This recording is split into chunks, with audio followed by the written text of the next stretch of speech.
Programa Insight, pela sua rádio pelotense. Conosco o Dr. José Nilton. Eu tirei hoje, sábado, para falar um pouco de comportamento, né? O Nilton, eu tinha deixado no bloco anterior criar um filho, né? E hoje a forma é bastante diferente de tempos atrás, daquela família constituída, normal, né?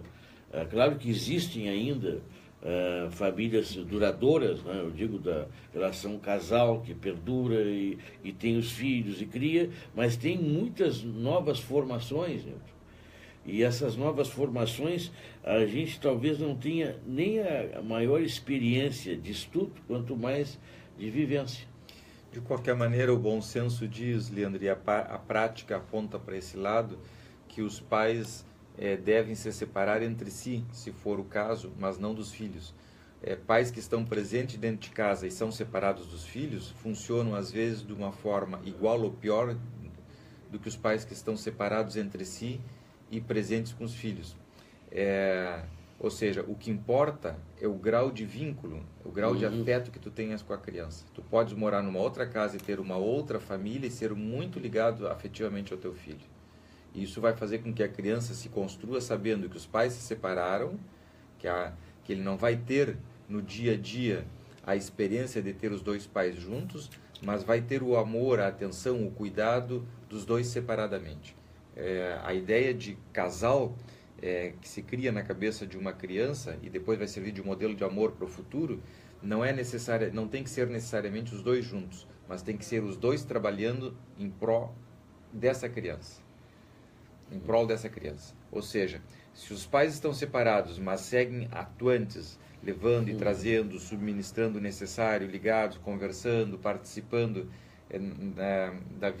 na vida daquela criança, ela sente que os pais, mesmo distantes entre si, estão unidos para ajudá-lo. Isso forma um casal. Por outro lado, dois pais podem estar em casa, a criança presente, e os pais não estão nem aí para a criança. E nem aí entre eles. Ou então estão só eles entre eles e a criança não existe. Fica como se fosse filho da empregada ou dos avós. Enfim, totalmente ao acaso. Mesmo estando em casa, estando ausentes. E isso vai ser um dano enorme para a cabeça daquela criança, para o futuro, certamente. Então, o que faz com que a criança se sinta entendida, querida, amada, cuidada, o afeto, é a atenção, é a conexão que os pais têm com aquela criança, dentro ou fora de casa. Então, os pais que viajam, vão e voltam, mas estão ligados no telefone, estão a par, estão sabendo o que está acontecendo no dia a dia, conversam com a criança, usam os meios as tecnologias novas, o Skype e outras coisas mais de imagem para conversar, outros programas mais de imagem para conversar com a criança diariamente. Isso faz com que ele esteja presente ali. Claro, não exatamente como poderia estar, como estará no final de semana, mas ele, dentro das suas possibilidades, mostra uma intenção que vai ir entrando para dentro dessa criança e constituindo o mundo interno dela, vai fazer parte do modelo de amor que essa criança vai ter para o futuro. Aliás, hoje os equipamentos, né, te colocam bastante presente, né, junto a quem tu gosta. Mas tem pessoas que não têm esse calor, Nilton, né, de utilizar isso, né? Por exemplo, toda hora mandando uma mensagem, né, ou buscando saber como é que está, essas coisas, né, ou demonstrando um carinho via uma mensagem no WhatsApp, coisa desse tipo, né? Tem pessoas que não têm essa característica, né, Nilton? Então, vamos criar um modelo. Suponhamos que tu seja pai e tenhas um filho e tu digas para esse filho que esse filho é muito importante para ti, que tu amas ele de paixão, que a tua vida está dedicada a ele, mas tu chega em casa, não dá um beijo, sai, não dá um beijo, não pega no colo, não brinca, não traz um presente, viaja, uma ausência total dentro e fora de casa. Em que mais que essa criança vai acreditar? Nas tuas palavras ou nos teus atos? O que vai entrar para dentro dessa criança vai fazer parte do mundo dela? As tuas palavras ou os atos? Ainda que ela não se dê conta ou não saiba que lá um dia, com 40, 50 anos de idade, vai dizer: mas meu pai dizia que me amava, tudo, mas nunca me agarrou no colo, nunca me deu um presente, nunca me beijou, nunca me elogiou, nunca me levou na escola, nunca estudou comigo, nunca se acordou de madrugada para me cuidar quando eu tinha febre, nunca, nada. Que amor é esse? Então, o que vai entrar para dentro dos filhos como modelo? E esse ainda é um felizardo, porque aos 40, 50 anos pode pensar em tudo isso. E aquele que não é tão felizardo e bota em prática com seus filhos e com seus amigos e com seu trabalho, sem saber que está pondo em prática o pior que o pai passou para ele, achando que é uma grande coisa. que é a maioria das pessoas. Então, aquilo que tu dizes e fazes vai entrando para dentro dos teus filhos, no bom e no ruim. Aí é onde nós formamos a personalidade, ou ajudamos a formar, digamos assim, a personalidade da criança. Claro que tem o aspecto pessoal, individual, que a doutora Alice, quando vem aqui, Baini, seguidamente me corrige, porque eu falo muito da relação desde o ponto de vista dos pais, e ela seguidamente me corrige, ela tem toda a razão, é assim cientificamente. Tem o outro lado, tem a capacidade da criança absorver o melhor. Tem pais que dão o melhor para a criança e a criança fica com o pior, por uma questão de mundo interno já herdado, condições de nascimento já do psiquismo herdado. É verdade, é assim. Mas de qualquer maneira, independentemente que a criança tome o pior ou o melhor, nós temos que oferecer o melhor o tempo todo, para que essa criança tenha chance, pelo menos, de escolher. Agora, quando nós tínhamos famílias de maior número, né, às vezes até os pais não tinham tanto tempo para dedicar a cada um deles, né, Nilton? Mas isso não interfere muitas vezes nas lembranças dos filhos em relação aos próprios pais. Mas normalmente tende a idolatrar e tirar o lado ruim, né, das relações pai e filho, né, ou mãe e filha. Mais que tempo, qualidade. É muito importante que quando o pai chega em casa, ou a mãe chega em casa e esteja com a criança, que ela se absorva do resto. Que ele fique 5, 2, 3, 4, 5, 10 minutos com a criança de verdade. Não conversando ou tentando resolver. Vendo jornal, vendo televisão Porque a criança percebe isso. Ela percebe que a intenção não é verdadeira, não é estar ali. E é isso que vai entrar para dentro dela. A falsidade, a dificuldade de se conectar, a criança se sente supérflua, desnecessária, secundária, não importante. Ela sente que ela está mais incomodando do que ajudando naquele ambiente. Mas se der todo o foco para a criança, né, não é complicado, Nilton, como ela vai se sentir, ela é a única pessoa do mundo. Sim, vai ficar um reizinho, pode ser. Mesmo nas condições normais, quando os pais não deixam a criança de alguma forma se enfrentar com a vida infantil, poupam a frustração acima de tudo e de todos. Esse é um tema discutido cientificamente em muitos grupos de estudos, em muitos seminários se discute o tema da frustração, se devemos permitir que nossos filhos se frustrem adequadamente, se é que dá para usar essa expressão adequadamente para frustração, ou se nós devemos evitar a todo custo que eles se frustrem. Essa é uma discussão enorme que existe.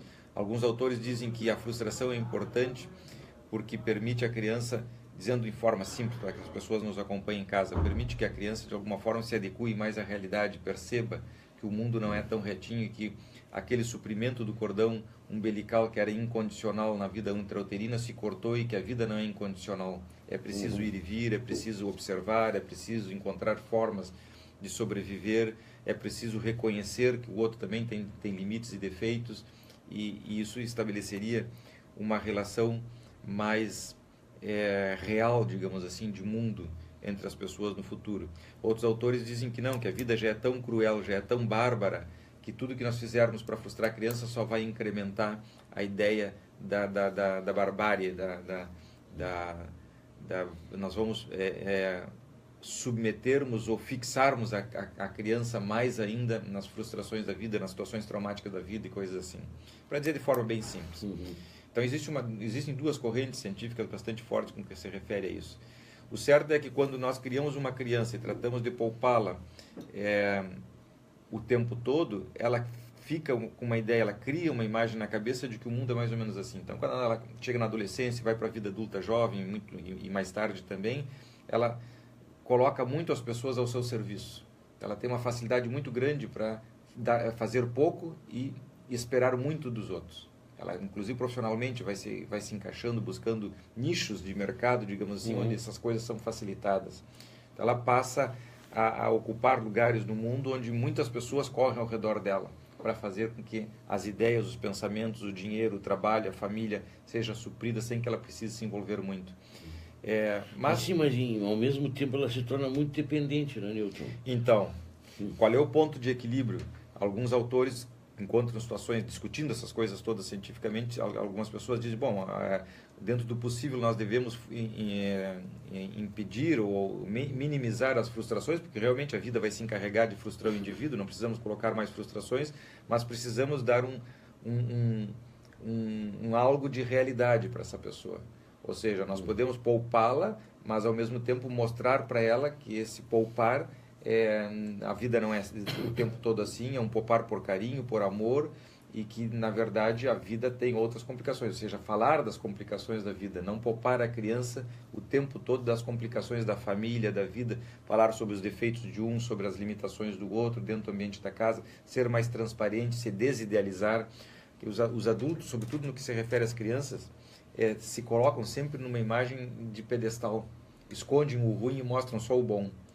As crianças, por outro lado, embora enxerguem o ruim dos adultos, elas também, por uma necessidade de idealização, tem que ver com as etapas psicológicas pelas quais elas vão passando, inclusive, tem que ver com o tema do narcisismo infantil e tudo mais, tendem a ver o melhor dos outros, dos adultos, e esconder também para si o ruim. Então, vai juntando a fome com a vontade de comer, as pessoas vão se encaixando no bom e no ruim de forma muito, muito firmes. Daí a dificuldade, daí a complexidade das relações humanas. Então, quando uma criança tem 6, 7, 8, 9, 10 aninhos de idade, o pai dela é o melhor pai do mundo. É o super-homem, ele anda de capa, ele tem poderes, ele também se acha bárbaro como pai. Então, naquele momento, falar de uma dificuldade do pai provavelmente vai ser equivalente a dizer que ela também não tem, a capa dela não voa. Mais ou menos assim, que o poder que ela tem não é tão legal tanto quanto ela imagina. Isso faz com que a criança se sinta também muito mal. Então, ela trata de negar, de não olhar, de não enxergar para esses aspectos todos, para tentar ser parecido.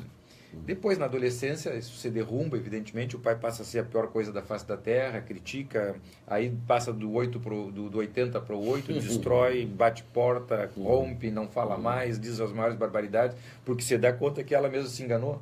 Mas ela se enganou, na verdade, de repente o outro até se mostrou tal como era, ou pode ser até que tenha se oferecido os aspectos mais positivos em frente dos negativos. Agora, se por um lado tu idealiza o seu pai, né? Tem uma fase da vida, Newton. Por outro lado, tu destrói essa idealização. Quanto mais e alto, é necessário destruir, necessário para a construção. É necessário. Coisa que os pais não entendem em casa. Muitas vezes se sente profundamente magoado. Eu fiz o melhor por ti, eu me acordei, as mães dizem, eu deixei de trabalhar, eu te alentei. O nosso comportamento, ele é doentio, parece, né, Newton? Alguma coisa está errada na nossa construção. Que tu precisa, ao mesmo tempo, construir e, ao mesmo tempo, destruir na tua própria cabeça, né? Tu precisa destruir e construir imagens, né? Que não são verdadeiramente uma imagem real, é a imagem que tu quer construir. Aí está o psiquismo. Isso é o psiquismo.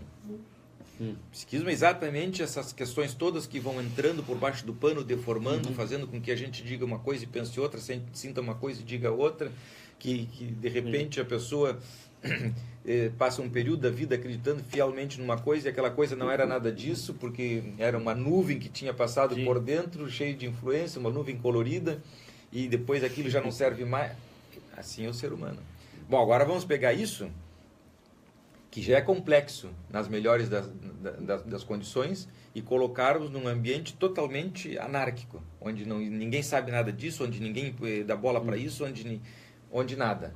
E vamos passar 40 anos, rodar rapidinho 40 anos e esperar ele lá em cima, na volta, na curva da vida, quando ele vai ser, sei lá, um empresário, um político. Ele vai carregar com ele coisas que... Uma bagagem pesada. Né? Mas eu acho que essa bagagem, Newton, todos nós vamos carregar. Isso é humano. De uma maneira ou de outra. Né? Esse é o ser humano.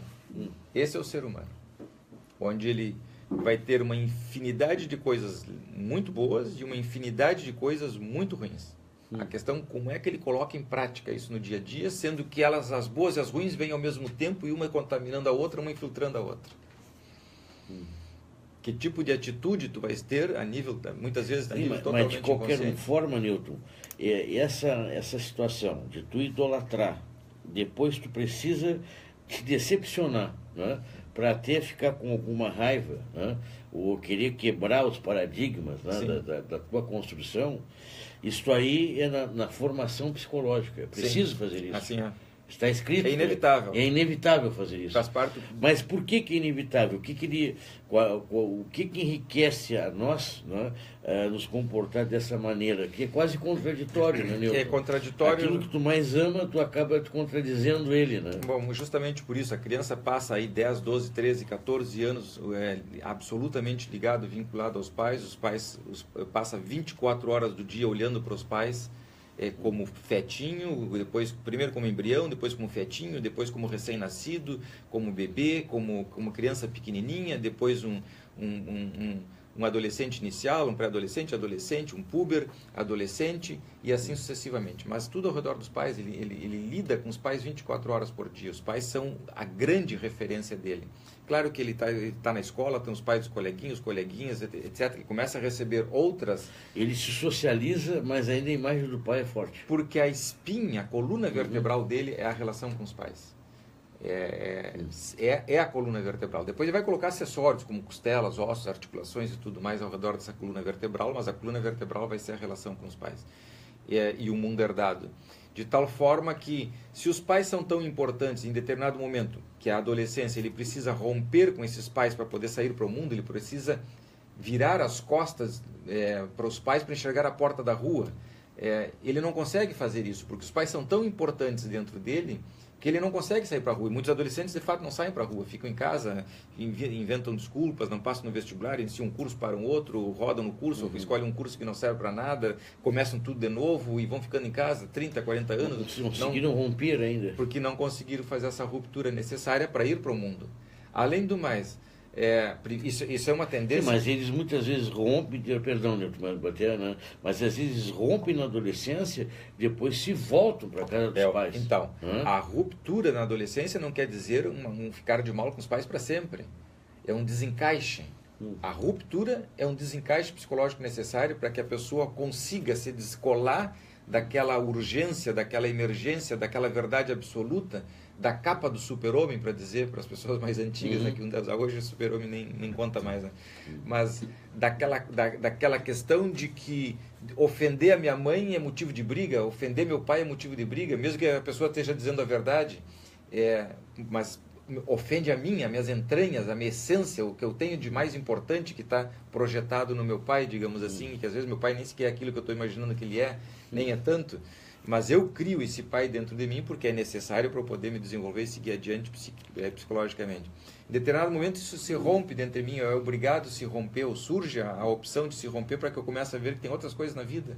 Aí eu vou olhar para uma outra mulher que não seja minha mãe e minhas irmãs, eu vou olhar para um outro homem que não seja exclusivamente meu pai, vou buscar outros ideais, outros modelos, outras verdades, outra cultura, outra profissão, outras. Para que eu possa fazer isso é preciso que eu me desligue dessas amarras tão grandes que diz, não, só eu, eu sou o mais importante para ti, a família é o mais importante para ti, tu não... E assim sucessivamente. Então o indivíduo, para conseguir desamarrar, cortar essas amarras que são tão fortes, às vezes ele tem que cortar o nó, realmente não consegue desamarrar o nó, ele corta o nó. E aí passa por um período de desordem, de bagunça, digamos assim, dentro da ordem familiar, mas sempre tentando crescer, ir para a vida para crescer. Uma vez vencida essa etapa da adolescência, entra na vida adulta jovem, lá por volta dos 30 e poucos anos de idade, então ele já reorganizado, consolidado na vida adulta, certo de que ele agora tem a liberdade, ele pode pensar diferente, ele pode fazer diferente, ele pode ir e vir e ninguém vai manter a amarra tensa, então aí de livre e espontânea vontade ele volta e restabelece uma nova relação com os pais, já na vida adulta, de igual para igual. Então vão conversar sobre coisas que ele vai discordar, de repente ele não vai brigar, ele já vai ter a paciência de dizer, meu pai pensa diferente de mim e tal, eu até respeito ele, mas eu não concordo, não vou levar adiante isso porque eu não estou de acordo. Se fosse na adolescência, jogaria uma cadeira, indignado em determinado momento. A rebeldia. Então, porque a amarra está muito forte ainda. Sim. Então, a forma que os pais têm de resolverem isso é de ajudarem os filhos a irem para o mundo. O norte-americano, ele parece ser frio, né? Sim. Mas ele impõe aos filhos sair de casa. A ruptura, né? parte dos pais.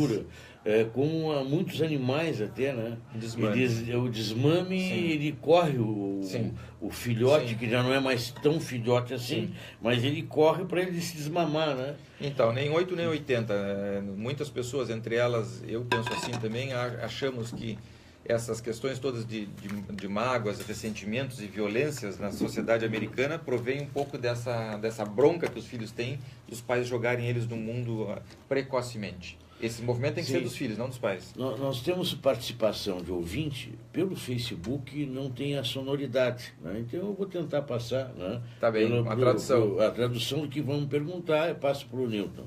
Alô, bom dia. Ah, tudo bem, Lascano, tudo bom?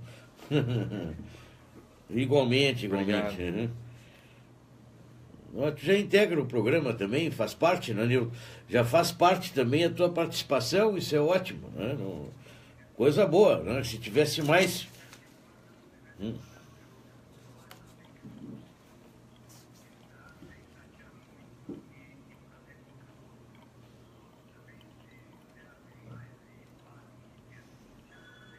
Claro.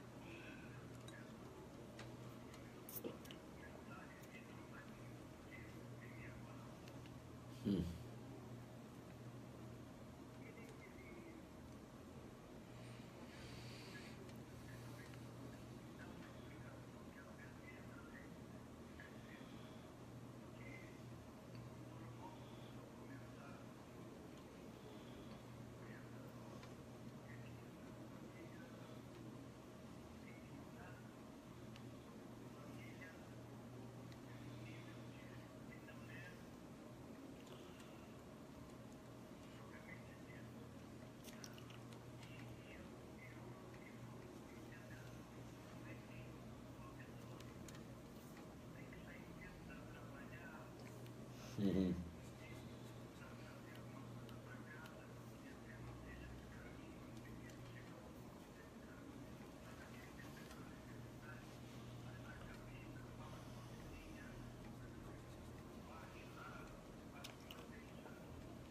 Uhum. Claro.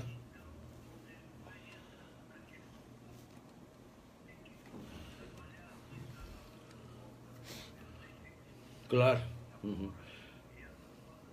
Mas o Lascano, claro, o Lascano, deixa eu te dizer uma coisa. Eu acho que às vezes até a classe menos privilegiada, ela fortalece mais as atenções da família do que diferente. Eu somo a minha pergunta à tua, né? Porque a gente vê, né, uma das coisas que, quando você tem menos, né, você fortalece bastante o valor da família, né? Não parece assim?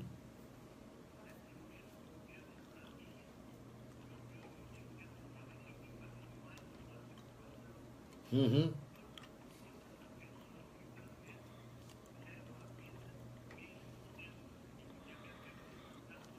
Uhum. Certo. A fase jovem adulto. Uhum.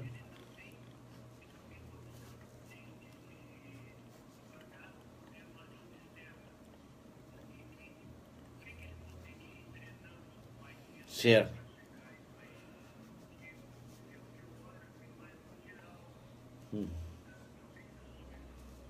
Tá bem. Tá bem, não, mas eu acho que deu para entender, claro que sim. Tá bem, Lascano. Um grande abraço, uma ótima Páscoa para ti. Né? O, tá ótimo. Agora, Newton, né? Tá aí a questão do Lascano, né? E realmente tem realidades financeiras, né? De condição de vida diferentes, né? Mas também tem aquele lado que às vezes a pessoa que tem menos, como dar valor fortalece os laços familiares, né? Na verdade, essa pergunta que o Neri coloca, nós já tínhamos discutido no primeiro bloco do programa Insight, que está postado no Facebook do programa Insight. Quem quiser pode acessar ali e ver melhor.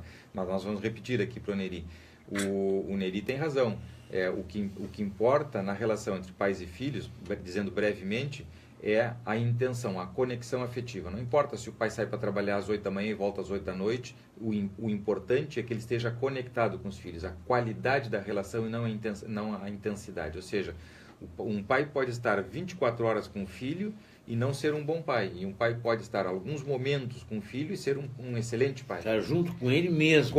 Conectado afetivamente, que perceba as necessidades, que perceba, que chegue em casa e olhe para o filho e saiba que se ele está preocupado, se ele está angustiado, se ele está com dor, se ele não está com dor, se ele tem alguma questão que precisa conversar. Tem pais que entram em casa e só no olhar já sabem o que está acontecendo dentro do ambiente da casa. E tem pais que estão o dia todo lendo jornal, vendo televisão, assistindo o jogo do futebol, dormindo, ou bebendo e não estão nem aí para os filhos.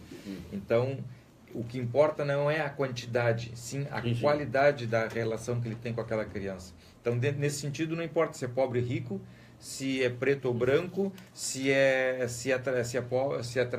trabalha o dia todo fora de casa ou não. Importa o tipo de conexão que ele tem com essa criança. Isso faz com que todas as relações entre pais e filhos sejam específicas, independentemente de cor, raça, poder econômico e tudo mais, profissão e tudo mais. A conexão. Eu conheço, por exemplo, colegas meus que têm péssimas relações com os filhos, com situações desastrosas na vida adulta, como consequência de péssimas relações. E são profissionais da área, que deveriam ser os primeiros a darem exemplo e terem excelentes relações, mas por complicações pessoais não conseguiram. Sim. Bom, então, se esperaria que fosse o contrário. E tem pessoas muito pobres, pessoas que trabalham para cumprir com necessidades básicas, que têm muito boas relações com os filhos, excelentes relações com os filhos. Estão ligados. O que faz com que a criança perceba e se sinta querida pelo outro é a ligadura. É justamente ligadura, uma expressão em espanhol, que até se usa em espanhol como sinônimo de catexia. Catexia é a energia, digamos, psíquica, que liga as pessoas, etc. Mas nós temos também a expressão ligadura no sentido de dizer que o que liga, o cimento das relações é o afeto. Então, se a criança sente que o pai vai, passa 10 horas e volta, ele espera ansioso. Às vezes a criança não dorme à noite esperando o pai. Não pelo dinheiro que o pai vai trazer, mas pelo pai. Pela saudade, pela vontade de estar. Bebês que não dormem. Tem bebês que não dormem à noite enquanto o pai não chega. Só dormem depois. Por quê? Porque estão conectados afetivamente, estão esperando aquele pai. Seja ele rico, pobre e da cor que for. Não interessa, isso é secundário. É a relação afetiva que se estabelece com a criança. Então, isso vai depender da capacidade do adulto entender isso, explorar isso. É como falar com a barriga da mãe. Tem pessoas que já entenderam que o fetinho dentro da barriga da mãe tem uma conexão com o pai. É importante chegar e falar, acariciar, tocar, brincar com a criança dentro da barriga da mãe, dizer palavras de amor, de carinho, de ternura para a barriga da mãe, que na verdade não é para a barriga, mas para o fetinho que está ali dentro. Porque ele tem a capacidade de discriminar quando é o pai, quando é a avó, quando é o vô, quando é o cachorrinho da casa, etc. Tem fetinhos, por exemplo, que estabelecem o ritmo de dormir quando o pai não está, e quando o pai chega ele se acorda, começa a dar pontapé, se movimentar dentro da barriga da mãe como saltitante pedindo que o pai venha para brincar. Tá registrado isso. Tem fetinhos que quando o pai passa a mão na barriga da mãe... Sente a presença, ele reage, inclusive. Tem fetinhos que reagem, empurram o útero da mãe de dentro para fora com a mãozinha para fazer um certo contato com os pais. Tem imagens de ultrassom mostrando isso. E a pessoa que é muito do concreto, às vezes não consegue perceber esse tipo de situação. E ao mesmo tempo vê o que perde na vida. Então a relação com os filhos não inicia quando eles são adultos, inicia quando surge a concepção. Ali inicia a relação com os filhos.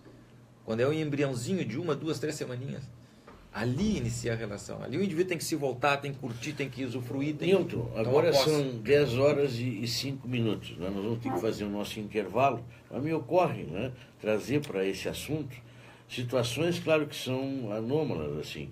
Agora, recentemente, dominou a comunicação, né, a situação da mulher do ex-governador do Rio, que a justiça mandou ela para casa para criar os filhos, né? Porque os dois estão fora, os dois estão no presídio. E isso acontece no Brasil afora, só que um ganha dimensão porque tem dinheiro e o outro não ganha dimensão.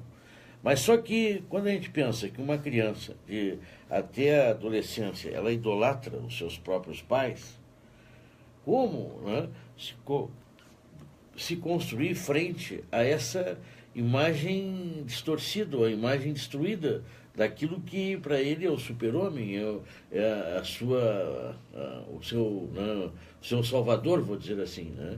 E soma-se a isso, hoje, formações de novos tipos de casais, que quando a criança vai se socializar numa escolinha qualquer, ela vai ter que dizer quem é o pai, quem é a mãe. Isso aí não afeta, né, ou não deverá afetar as futuras gerações, né, Newton, desses grupos? Bom, são várias perguntas, né, Leandro? Então deixa para depois. Vamos lá. Vamos ao intervalo e já voltamos.